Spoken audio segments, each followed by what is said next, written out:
Bonjour à tous, j'espère que vous allez bien. Aujourd'hui j'ai décidé de faire un baume pour les pieds que je vais appeler baume d'hiver pour de jolis pieds. Donc, ça va être un soin qui sera assez épais, assez compact. J'ai fait exprès, c'est justement ce que je veux, une crème bien épaisse. Parce que je ne sais pas vous, mais moi il me semble que si je fais une bonne crème bien épaisse, j'en mets moins que si c'est une crème plus fluide et plus légère. Surtout pour les pieds. Je trouve qu'on a plus vite l'impression d'avoir les pieds bien hydratés avec un bon baume bien costaud. C'est vraiment donc un baume très hydratant contre les callosités, les crevasses. Je vais en faire pour un contenant de 200 ml. Pour commencer, je vais mettre 40 g de beurre de karité. Ensuite, je vais mettre 10 g d'huile végétale de camélia qui est nourrissante et protectrice.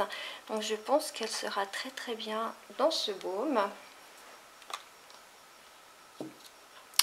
Je vais également mettre 10 g de beurre de cacao qui nourrit et protège.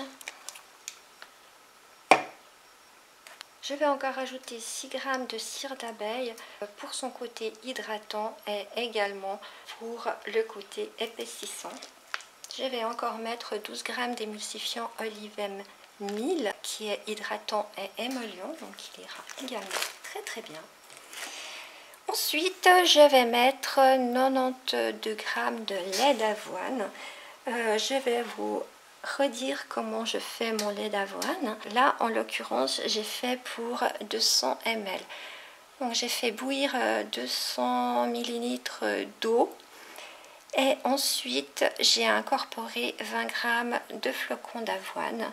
J'ai laissé poser pendant quelques heures. J'ai filtré mon eau. Et voilà, donc mon lait d'avoine est terminé, ce qui donne un liquide un peu blanc, qui est d'ailleurs très hydratant. Ensuite, je vais encore rajouter 10 g de glycérine végétale, donc qui est protectrice et hydratante. Je vais encore mettre 10 g de gel d'aloe vera qui est nutritif et protecteur.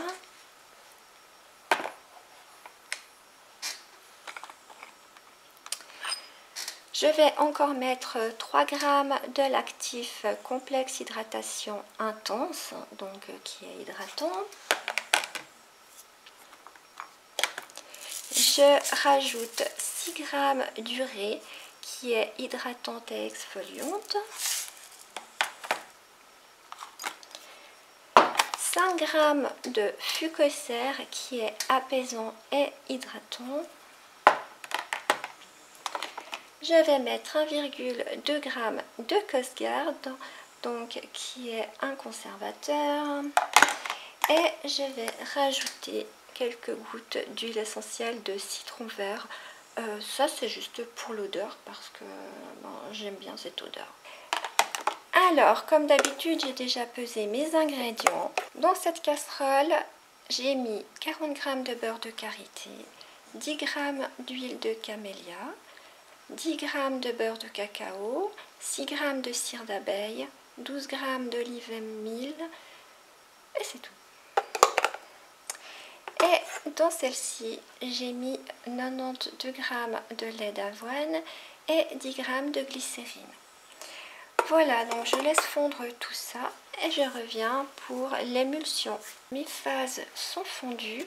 Je vais commencer par prendre ma phase aqueuse à laquelle je vais rajouter mes 6 g d'urée. Et je mélange. Je prends ma phase huileuse que je vais mettre dans mon bol. Et j'incorpore ma phase aqueuse tout en mélangeant.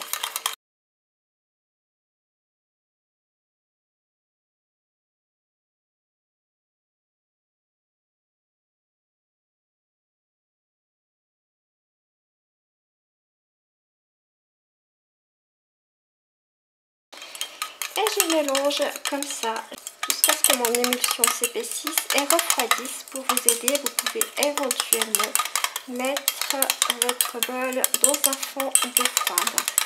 pour activer le processus. Voilà, donc je monte mon émulsion et je vous retrouve pour la suite. Mon émulsion a pris, donc comme je vous l'avais dit, c'est épais. Et ça risque encore de s'épaissir, mais c'est exactement la consistance que je voulais, vraiment une consistance bien épaisse. Maintenant, je rajoute mes 10 g d'aloe vera et je mélange. Je mets encore mes 3 g d'hydratation intense.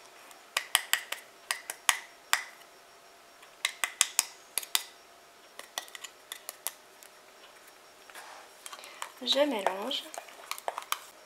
J'incorpore encore mes 5 g de fucoser. Et comme d'habitude, je mélange. Je mets mes 1,2 g de Costgarde. Et je mélange.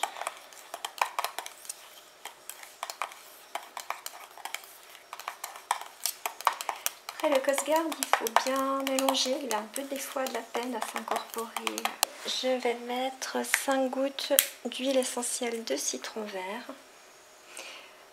Comme je vous ai dit, c'est juste pour l'odeur. Donc si vous voulez mettre une autre huile essentielle ou alors une fragrance ou alors rien du tout, c'est à vous de voir, mais c'est pas pour ces vertus que je l'incorpore dans ma crème.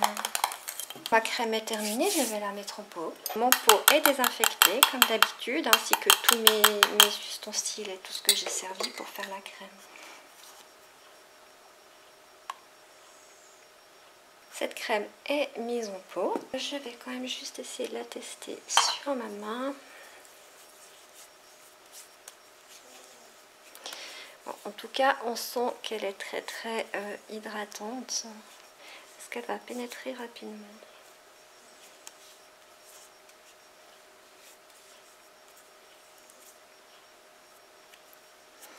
Moi je trouve qu'elle pénètre rapidement et en plus elle laisse vraiment la peau super douce. Je pensais pas que ça allait être comme ça. Elle laisse quand même un petit effet gras mais très léger et ça va vite pénétrer, je pense. À voir, ça va très voilà, c'est en train de pénétrer.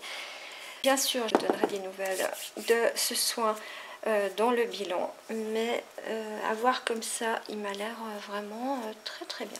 J'espère que cette recette vous aura plu. Si c'est le cas, n'oubliez pas de me laisser un petit commentaire, un like. Si vous n'êtes pas encore abonné, abonnez-vous et appuyez sur la petite cloche à côté de abonner.